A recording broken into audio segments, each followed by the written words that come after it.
우리 사도행전 10장 1절에서 2절 말씀입니다. 네, 우리 찾으셨으면은 2절 말씀인데요. 우리 함께 합독하도록 하겠습니다. 가이사라에 고넬료라 하는 사람이 있으니 이탈리아 부데라 하는 군대의 백부장이라.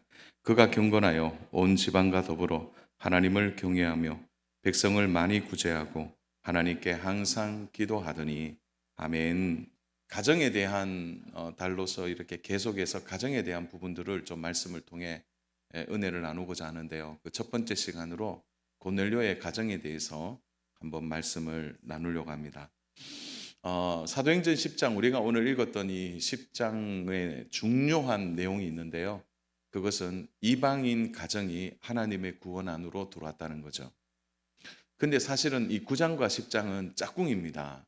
왜냐하면 9장에서도 매우 중요한 하나를 제시하는데요.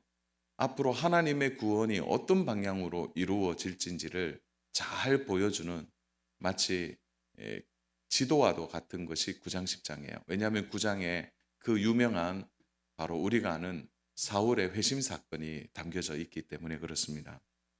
바로 사울이 회심하여 바울이 된 것이죠. 우리 한 구절만 한번 볼까요? 사도행전 9장 15절입니다. 같이 읽습니다. 시작. 주께서 이르시되 가라, 이 사람은 내 이름을 이방인과 임금들과 이스라엘 자손들에게 전하기 위하여 택한 나의 그릇이라. 이 사람이 누구이죠? 누굽니까? 사울입니다. 이 사람을 하나님이 택하셔서 제일 먼저 누구에게요? 이방인들에게, 그리고요 임금들에게요, 그리고 이스라엘 자손들에게 전하기 위하여 하나님이 택하셨다. 그러니까 하나님의 구원의 그림이 어디로부터 시작하냐면 이제 이방인으로 넘어가는 중요한 하나님의 구원 방향을 설명하고 있습니다. 그리고 10장이 딱 등장하면서 그 구원의 방향이 구체적으로 제시되는데요. 바로 이방인이었던 고넬료와 그의 가정이 구원을 받는 일들을 소개하고 있습니다. 그래서 이런 거예요. 전통 유대인이 회심해서 어디로 가는 겁니까? 이방인 선교로 나아가게 되고, 그 중에 하나님이 최초의 이방인으로서 구원을 받게 되는 놀라운 사건을 10장에 담아놓고 있는 것입니다. 바로 10장에서 첫 고넬료가 바로 전통 유대인이었던 베드로를 통해서 하나님이 고넬료의 가정을 부르시는 내용이 10장 전체에 소개되고 있습니다. 유대인들에게 이방인들은 관심 밖의 사람들입니다.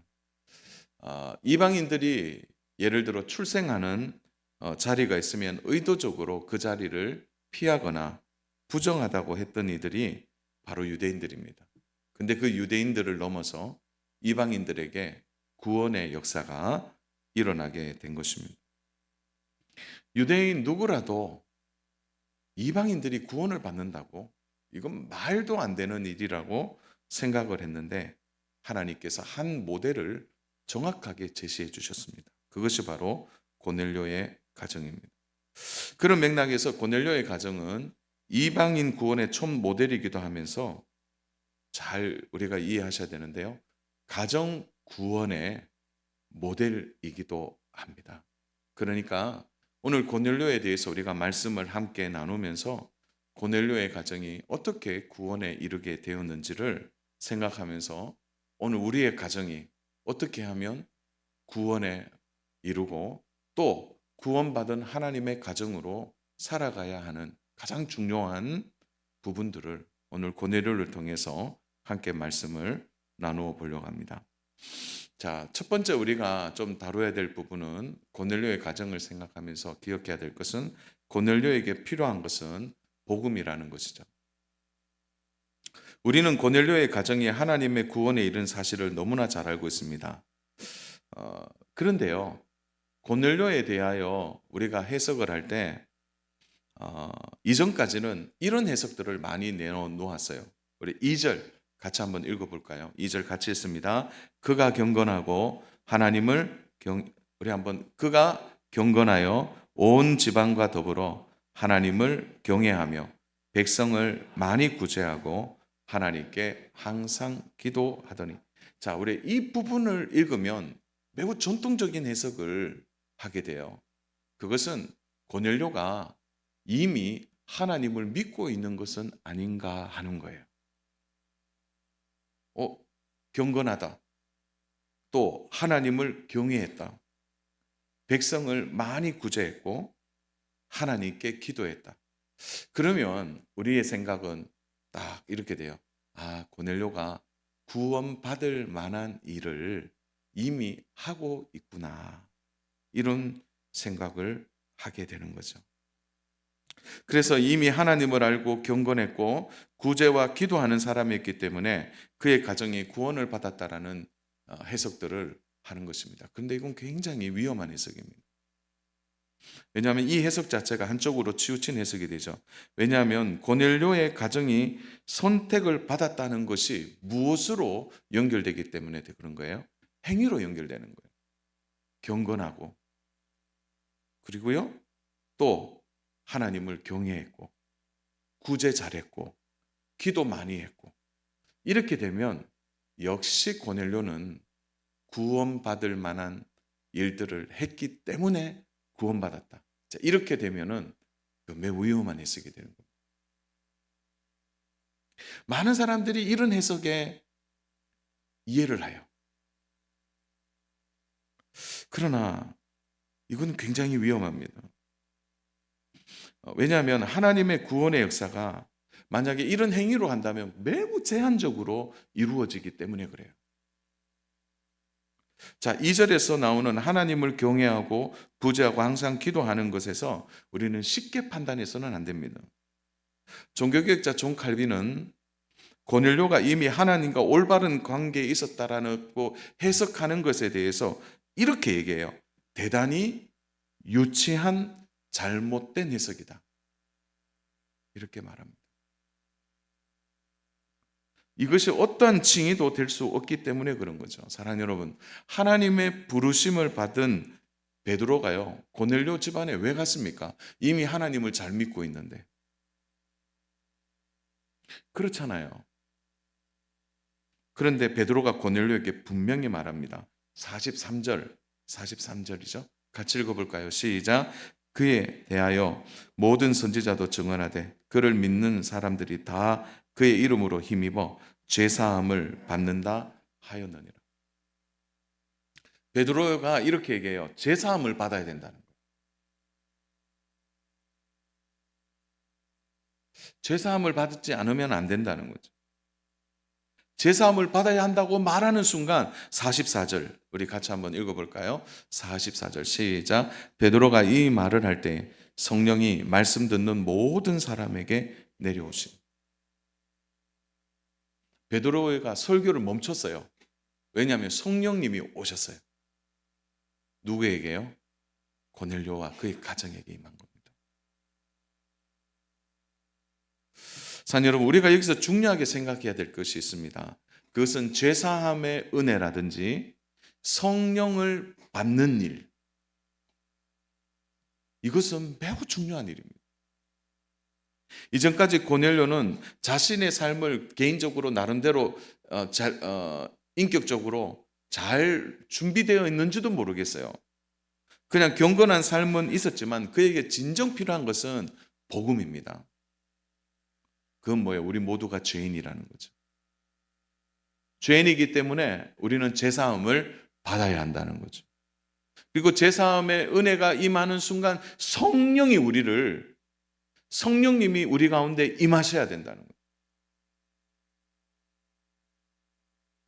그런 맥락에서 보면 이 고넬료는 우리가 생각할 때 죄사함과 성령의 은혜가 임하기 전에는 그냥 훌륭한 인격을 가지고 경건한 삶을 산 겁니다. 그냥. 그러나 그에게 충만한 영생의 생명은 얻지 못했던 것이죠. 그래서 사랑하는 여러분 잘 들으셔야 돼요. 고넬료에게는 바로 복음이 필요하고 그리스도가 필요하고 성령의 임재가 필요한 것입니다. 오늘 많은 믿음의 가정들 가운데 오늘 우리는 이 두 단계를 생각해야 돼요. 첫 번째로는 고넬료처럼 경건하게 살아요. 좋은 인격을 가지고 삽니다. 그런데 복음이 없는 가정들이 있어요. 성령이 그 가정을 압도하고 성령의 인도하심을 받아야 되는데 그렇지 못한 가정이에요. 사랑 여러분, 오늘 우리가 말씀을 들으시면서 다시 우리 안에 영적 소원이 필요합니다. 그것은 우리 가정이 지금 어느 단계에 와 있냐는 거죠. 고넬료처럼 기도하고 경건하게 살고 또 하나님이 계시다라는 것을 아는 정도? 그 정도의 신앙생활은 위험합니다. 베드로가 고넬료의 가정에 갈 이유가 없어요. 이렇게 살면. 그런데 분명히 가는 이유가 있죠. 왜냐하면 고넬료에게 바로 복음이 필요하기 때문에. 죄사함과 성령의 임재가 필요한 것입니다. 예수님께서 거듭나야 한다고 말씀하실 때 잘 들으세요, 성도 여러분. 오늘 말씀은 정말 잘 들으셔야 합니다. 예수님께서 거듭나야 한다고 말했을 때 그 대상을 누구에게 하신 거예요? 천하고 부족하고 악명 높은 죄인에게 하신 말씀이 아닙니다. 누구에게 하신 말씀이에요? 어릴 때부터 철저하게 율법을 지키고 경건하게 살고 있는 니고데모에게 하신 말씀입니다. 네가 거듭나야 된다. 네가 거듭나야 하나님의 나라에 볼 수 있고 들어갈 수 있다라고 말할 때 니고데모는 악인이 아닙니다. 니고데모는 가장 경건한 유대인이었습니다. 그는 남들보다 더 뛰어난 유대인으로서의 삶을 살아가고 있었는데 예수님이 뭐냐면 너 거듭나지 않았다고 얘기하는 거예요. 사랑 여러분, 오늘 우리들에게도 이러한 함정이 있을 수 있습니다. 깨끗한 생활을 하고 바른 삶을 살아갑니다. 그러나 그것으로 우리의 신앙을 판단하는 것은 위험합니다. 사랑 여러분, 진짜 복음을 아셔야 됩니다. 진짜 예수님이 누군지를 아셔야 돼요. 경건하게 사는 것보다 더 중요한 것이 있는데요. 그것은 하나님의 말씀을 바로 아는 것입니다. 복음을 아는 것이에요. 그래서 참된 경건은 복음을 바로 알고 참된 경건은 성령의 임재를 경험하고 성령을 통하여 삶이 지배당하는 그 사람에게 참된 경건이 나타나게 되는 것입니다. 사랑 여러분, 그래서 오늘 고넬료에 대하여 우리 선입견을 버리셔야 돼요. 아, 고넬료가 원래 하나님으로부터 구원을 받을 만한 일들을 하고 구원에 어느 정도 그가 충만해. 아닙니다. 그러면 베드로가 올 필요가 없죠.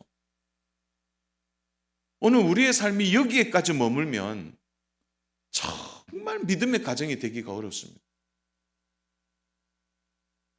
제가 후반부에도 다시 얘기하겠지만 사랑하는 여러분, 여러분의 가정이 정말 복음을 아는 믿음의 가정 되기를 축복합니다.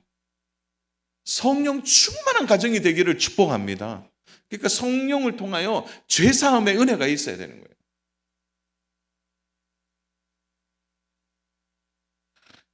그렇기 때문에 오늘 두 번째 우리가 중요한 주제를 다룰 수 있습니다. 그것은 구원받지 못한 가정은 없다라는 거예요. 구원받지 못한 가정은 없다. 고넬료 가정이 구원받은 것은 고넬료가 뭐 했기 때문에가 아니라 이런 관점이 되게 필요한데요. 그것은 고넬료라는 이 가정과 고넬료 이 자체가 사실은 구원과 너무나 거리가 먼 사람들이라는 거죠. 원래는.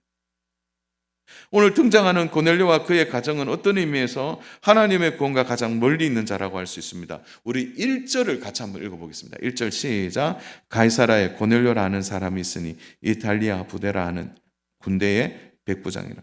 자, 상황적으로 보면 고넬료는 로마의 군인이었습니다. 그리고 이 당시에는 누가 황제였냐? 카라큘라, 가장 잔인한 왕 아닙니까? 그야말로 네로 황제와 쌍벽을 이룰 만한. 그리고 그는 가장 어려운 지역으로 왔습니다. 바로 유대 지역으로 왔는데 반란이 가장 많은 곳. 거기에 그는 백부장입니다. 더군다나 총독 관절을 수비하고 있는 중요한 지휘관이기도 하죠. 여러분, 그 총독 관절을 수비할 정도면 어느 정도의 신임을 받아야 될까요? 다른 여러 백부장이 있겠지만 10명의 백부장 중에서 특별히 총독 관절을 사수한다? 이것은 특별한 사람이라는 것을 의미합니다. 그는 철저한 로마 사람이고 군인입니다. 그는 이미 어릴 때부터 로마의 사상에 지배를 당했고 로마의 통치에 익숙했던 자입니다. 그런데 그가 유대 땅에 와서 어떤 의미에서 보면 하나님을 믿는다. 이건 굉장히 어려운 일이죠. 더욱이 당시에 점령군들은 매우 타락했습니다. 나름대로 경건하게 사는 일은 쉽지 않은데 고넬료는 나름대로 경건하게 살았던 것이죠. 그런 사회적인 배경이나 어떤 그의 상황을 놓고 보면은 그는 하나님을 믿을 만한 어떤 의미에서는 매우 어려운 사람이다 이렇게 말할 수 있습니다. 그런데 그가 하나님을 믿은 것은 하나님께서 우리에게 주시는 중요한 의미가 있는 것입니다. 사랑 여러분 잘 들으셔야 되는데요. 하나님의 구원에는 제한이 없다는 거예요. 그가 누구냐? 그의 신분이 누구냐? 이것이 중요하지 않다는 거죠. 왜냐하면 하나님의 구원의 역사는 모든 신분과 상황을 뚫어내고 있기 때문에 그렇습니다. 그래서 사는 여러분, 구원에 대하여 우리의 판단은 매우 위험합니다. 이런 거예요. 저 사람은 절대 믿지 않을 거야. 때로는 그래요. 정말 저 사람은 아무리 해도 안 된다. 그 중에 혹시 우리 부모님은 계시잖아요. 우리 부모님 안 돼, 안 돼. 바늘도 안 들어가, 바늘도. 그래서 우리 스스로 구원에 대하여 그 범위를 축소할 때가 너무나 많다는 거죠. 하나님께서 이 사도행전 10장에서 고넬료의 가정을 부르신 가장 중요한 이유는 구원과 가장 거리가 먼 이 가정도 하나님의 구원 안으로 들어올 수 있다는 것을 말해줌으로써 하나님의 구원에는 제한이 없다라는 것을 직접 보여주는 것입니다.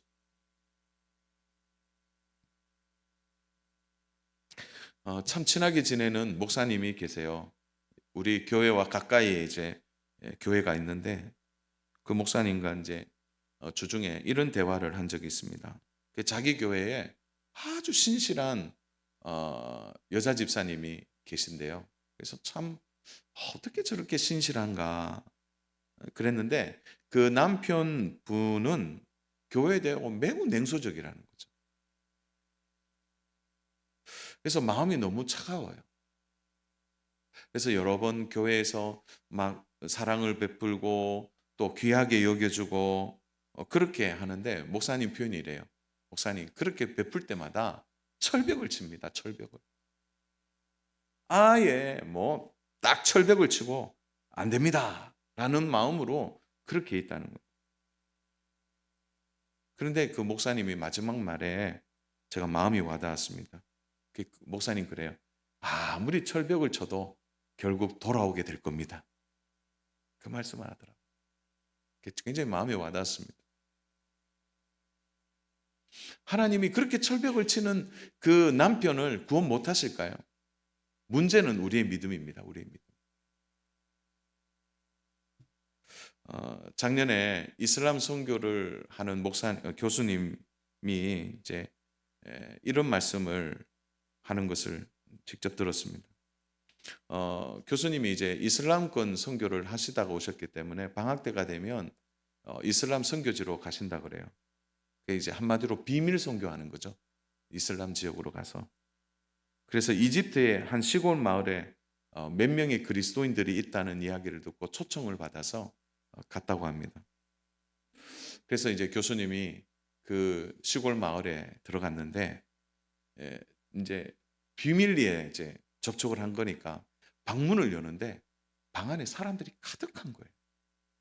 그리고 한 사람이 일어나서 자기를 정중하게 맞이하는데 그 마을 촌장이라는 거죠. 촌장. 여러분 이슬람권 안에서의 마을의 촌장은 대단합니다. 그런데 그 촌장이 자기에게 이렇게 말을 하는 거예요. 나는 하나님과 상관없는 사람입니다. 그런데 어느 날 자신이 꿈을 꿨는데 하나님이 이렇게 말씀하시라는 거예요. 하나님을 믿는 사람이 올 텐데 그에게 하나님의 말씀을 들으라는 거예요. 그 자신이 깜짝 놀랐다는 거예요, 꿈에서. 평생 그가 뭐 알라를 믿고 뭐 하나님을 잘 몰랐던 그가 진짜 하나님을 만난 거예요, 꿈에서. 지금도 선교지에서는요, 지금도 이제 그걸 뭐냐면은 인카운터라고 말하거든요. 뜻밖의 대상과 접하다라는 뜻인데, 인카운터. 지금도 선교지마다 그런 일이 있는 거죠. 그 교수님이 문을 여니까 촌장님이 자기가 하나님 말씀을 들으라고 해서 꿈에서 자기가 왔다는 거예요. 여러분, 촌장이 오니까 말 사람이 다 온 거예요. 그래서 그날 집회를 했는데 그냥 난리가 난 거죠. 거기서. 다 하나님을 만나게 된. 그 자리에 놀라운 회심의 역사가 일어나는 거죠. 어떤 의미에서 구원과 가장 거리가 먼 그들에게 그들 모두가 예수님을 믿고 하나님께 돌아오는 거예요.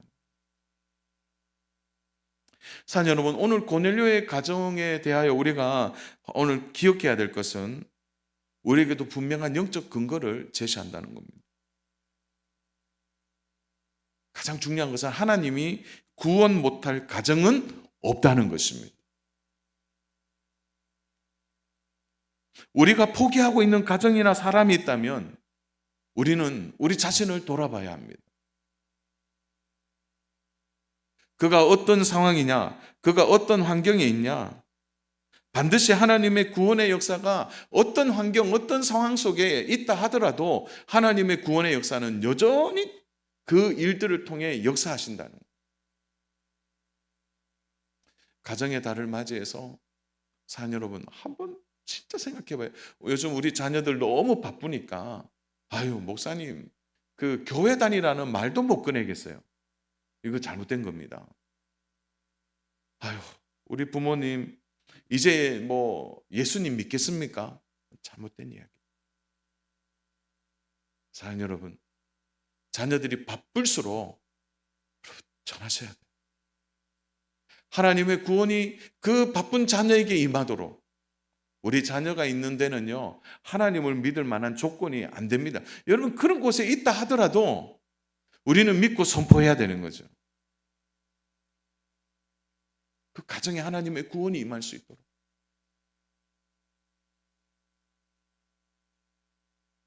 전 여러분, 우리가 포기하지 않는다면 믿음으로 구원을 받게 될 것입니다. 우리가 부모님을 정말 공경하려면 사랑 여러분, 자녀들이 진짜 복음을 전하셔서 우리 부모님 예수 믿는 이것보다 더 큰 공경이 어디 있습니까? 부모님으로서 자녀에게 최고의 선물은 하나님을 가르쳐 주는 것입니다. 이런 은혜가 있기를 주님의 이름으로 축복합니다. 오늘 저는 이 세 번째 얘기를 너무너무 하고 싶어요. 세 번째로는 바로 고넬료의 가정에 성령이 임했다는 것입니다. 저는 5월 가정의 달의 최고의 기도 제목이 이 부분이라고 그래요. 뭐냐? 성령이 임하는 가정이 되게 하여 주옵소서. 성령이 임하는 가정이 되는 것입니다. 자, 우리가 오늘 주목하는 것은 고넬료는 정말 신실한 사람이었어요. 원래 고넬료는 좀 남다르게 최선을 다해 나름대로는 제대로 산 사람이라고 볼 수 있어요. 4절 우리 같이 한번 읽겠습니다. 고넬료가 주목하여 보고 두려워하여 이르되 주여 무슨 일이니까 천사가 이르되 내 기도와 구제가 하나님 앞에 상달되어 기억하신 바가 되었으니. 자, 하나님께서 고넬료를 좀 주목하셨죠. 다른 군인들과 다르다라는 것을 보신 겁니다. 더 중요한 것은 22절에 고넬료 주변에 있는 유대인들 사람들의 평가인데요. 같이 읽습니다. 그들이 대답하되 백부장 고넬료 의인이요 하나님을 경외하는 사람이라 유다 온 족속이 칭찬하더니 그가 거룩한 천사의 지시를 받아 당신을 그 집으로 청하여 말을 들으려 하느리라 한대. 칭찬받는 사람이다 이렇게 말해요. 칭찬받는 사람. 유대 사람들이 백부장인 고넬료를 칭찬한다는 것은 그의 인격이나 나름대로의 삶이 칭찬받을 만한 일로 충분히 보여줍니다. 그러나 우리가 주목해야 될 것은 고넬료가 칭찬받는 사람이며 하나님께도 주목받는 사람이지만 그는 더 중요한 것을 아직 그는 체험하지 못했다는 거예요. 가장 중요한 것을 체험하지 못한 것입니다. 이것이 바로 하나님께서 베드로를 보내신 중요한 이유입니다. 그 이유에 대해서 우리는 10장 말미에서 살펴볼 수 있는데요. 그것은 베드로가 설교할 때 하나님께서 고넬료와 그의 가족들에게 부으시는 성령의 역사였습니다. 44절부터 48절이 고넬료 가정의 가장 극적인 클라이막스입니다. 우리 함께 합독할 때요. 여러분 성령이라는 단어에 볼펜 있으신 분은 동그라미를 하시면은 말씀에 더 큰 의미가 있을 거라고 생각합니다. 우리 44절 같이 읽겠습니다. 시작. 베드로가 이 말을 할 때에 성령이 말씀 듣는 모든 사람에게 내려오시니 베드로와 함께 온 할례 받은 신자들이 이방인들에게도 성령 부어 주심으로 말미암아 놀라니 이는 방언을 말하며 하나님 높임을 들림이르라. 이에 베드로가 이르되 이 사람들이 우리와 같이 성령을 받았으니 누가 능히 물로 세례 베품을 금하리요 하고 명하여 예수 그리스도의 이름으로 세례를 베풀라 하니라. 그들이 베드로에게 며칠 더 머물기를 정하니라.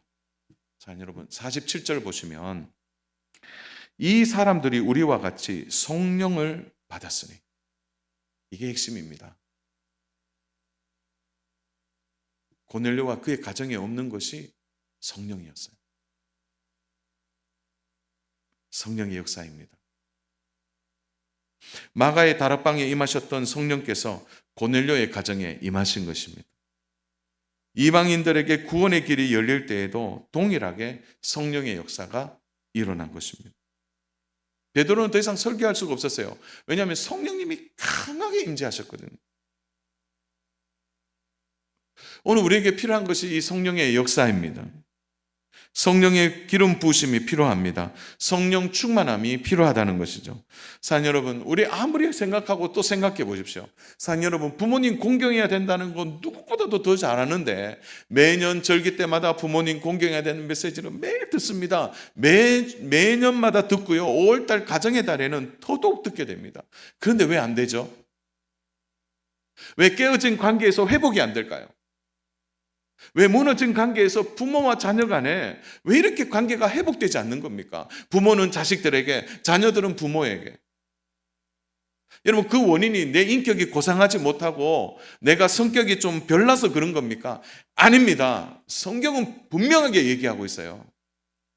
성령의 역사가 아니면 안 되는 겁니다, 그것은. 여러분, 부모 공경을 그렇게 눈물 나도록 외치고 외쳐도 안 되는 이유는 내 힘으로, 내 지혜로, 내 능력, 내 경험으로요. 아무리 해보세요, 안 됩니다. 성령의 능력으로 가능한 겁니다, 그것은. 여러분, 성령님께 압도당하지 않으면 부모 공경은 쉽지 않습니다.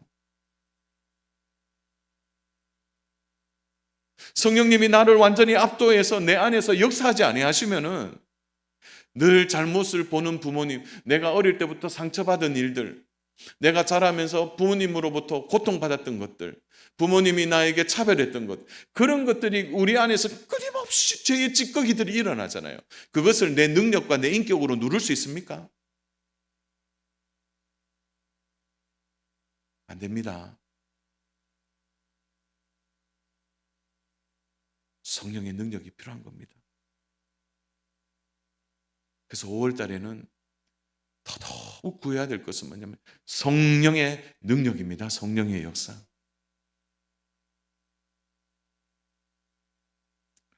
왜 하나님께서 고넬료를 보내신 겁니까?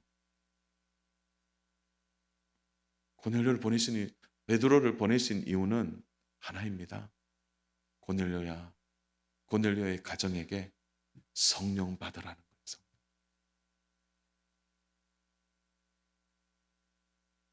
성령님을 통하여 가장 확실한 구원을 받으라는 겁니다.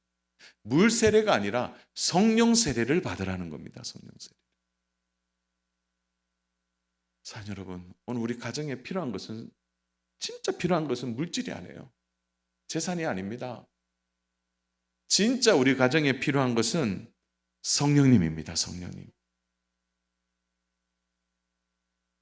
그가 구제와 기도와 경건한 삶을 산다 할지라도 그의 가정이 구원에 이른 것이 아닙니다. 그에 필요한 것은 성령의 기름 부으심이죠. 성령님이 우리 가정에 오셔야 합니다. 성령의 역사가 아니면 안 되는 것입니다. 복음서의 제자들을 보면 그들은 처음에 물세례를 받은 자들이었습니다. 그러나 그것으로 충분하지 않았어요. 그들에게 사도행전을 보십시오. 오순절 성령 사건 마가의 다락방에서 그들이 성령을 받자 비로소 제자로서의 삶을 살아가게 된 겁니다. 고넬료와 그의 가정이 성령님을 통하여 그들의 영안이 열리고 믿음의 세계 안으로 깊이 들어가게 될 수 있었던 겁니다. 그러므로 성령의 역사가 오늘 가정을 지배하고 성령의 역사가 오늘 우리의 가정 가운데 충만히 임할 때 영적 세계가 열리고 다른 삶을 살게 되는 것입니다. 고넬료 가정에 임한 성령님을 통하여 새로운 믿음의 가정이 된 것입니다.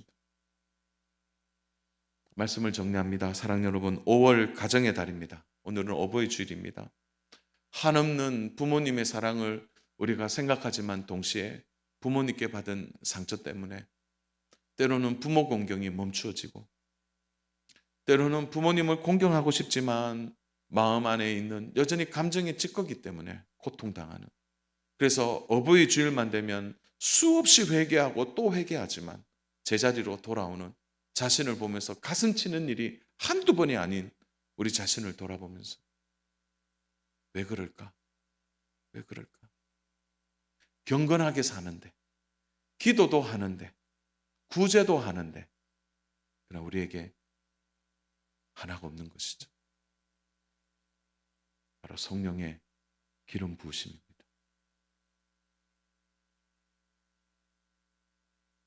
그래서 우리가 힘든 겁니다. 신앙생활을 하지만 육신에 속한 자로 살아가는 사람들이 많이 있습니다. 성령님을 만나지 못한 것입니다. 사랑 여러분, 오늘 진심으로 여러분들이 부모님을 공경하고 사랑하고 싶다면 오늘 모두가 성령의 기름 부심, 성령 충만한 은혜가 있기를 주님의 이름으로 축복합니다. 성령님을 요청하십시오. 성령의 도우심만이 참된 부모 공경을 가능하게 만듭니다. 가정 구원을 위하여 기도하고 있습니까? 여러분의 힘으로 안 됩니다. 성령님께 도움을 구하십시오. 사랑 여러분, 하나님은 한 번도 실패하신 적이 없습니다. 사도행전 10장의 주인공은 고넬료가 아니라 하나님이십니다. 그의 가정을 부르셔서 구원에 이르게 하시고 성령님을 통하여 그의 가정에 성령 충만함을 통하여 새로운 믿음의 가정, 은혜의 가정으로 삼아주신 것처럼 5월 한 달 정말 구해야 할 것은 성령님의 도우심입니다.